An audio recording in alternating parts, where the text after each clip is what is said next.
Meron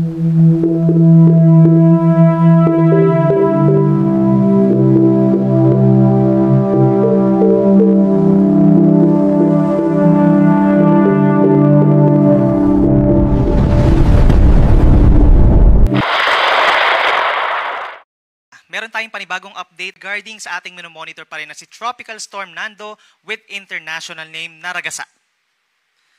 Base po sa latest satellite animation ng Pag-asa, huling namataan ng bagyong Nando, 905 kilometers po silangan ng Central Luzon. Taglay na ang hangin ng 85 kilometers per hour malapit sa kanyang gitna, so bagyang lumakas pa po ito at may pabugso hanggang 105 kilometers per hour. Mabagal naman itong kumikilos west-northwest sa bilis lamang na 10 kilometers per hour. Base po sa latest satellite animation ng Pag-asa, yung outer cloud bands ng bagyo bahagyang nakakaapekto po dito po sa may southern portion ng Bicol Region and Summer Island. So asahan yung mataas na tsansa ng mga pag-ulan overnight.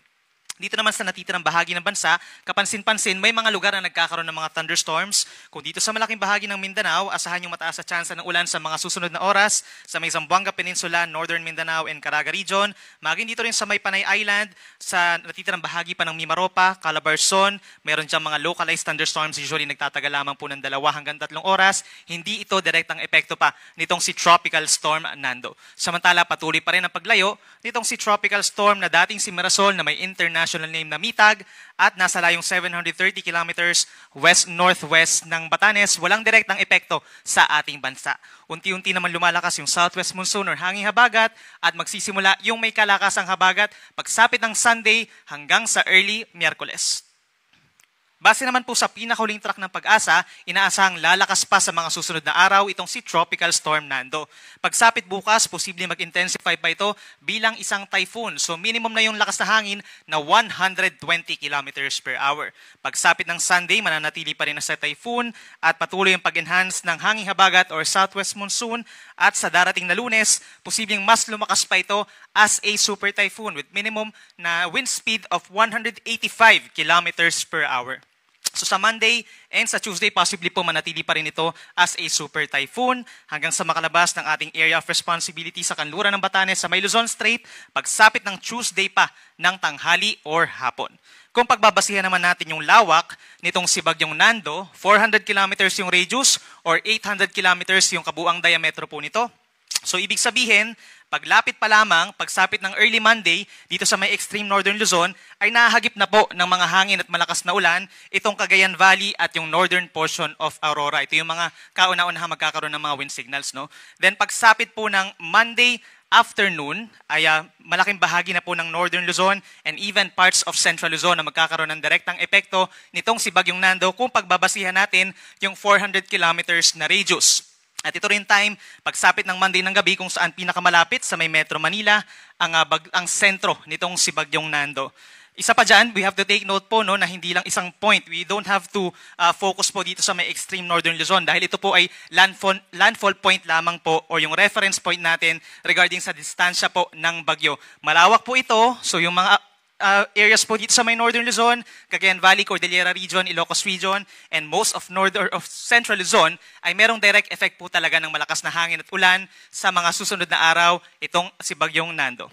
Nandiyan din tinatawag po natin na cone of probability. Ito yung area kung saan posibleng bumaba ng bahagya o umangat na bahagya yung sentro nitong si Bagyong Nando. So the moment na bahagya itong bumaba, posibleng mas dumami pa yung lugar na magkakaroon ng mga wind signals dito sa may Central Luzon or even sa may Polillo Islands and Rizal. So lagi pong tumutok sa ating mga updates.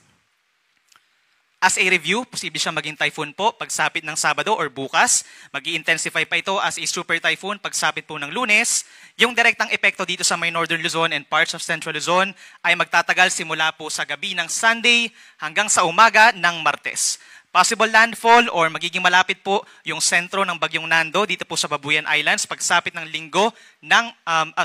gabi ng Monday. Then pinaka-close din po ito sa may National Capital Region during those times sa Lunes po ng gabi. Habang lalabas naman siya ng PAR, Martes ng hapon. Sa ngayon po, wala pa naman tayong nakataas na babala sa hangin or tropical cyclone wind signals. Posible tayong magsimula na magtaas ng mga wind signal number 1 dito po sa bahagi ng Northern Luzon bukas ng umaga or Sabado. Habang posible tayong magtaas ng hanggang wind signal number 5, pinakamataas na babala po yan kapag meron tayong super typhoon doon po sa may extreme Northern Luzon early Monday. Sa ngayon po or over this weekend, makakaranas din ng mga pagbugso ng hangin ng ibang lugar na malayo doon sa bagyo, epekto ng lumalakas na southwest monsoon. Bukas, araw ng Sabado, makakaranas ng mga pagbugso ang Eastern Visayas, Caraga Region, and Bicol Region. Habang pagsapit ng linggo, magkakaroon na rin ng mga pagbugso ang Calabarzon, Kabikulan, Buong Visayas, Northern Mindanao, and Caraga Region. Again, dahil po ito sa enhanced habagat.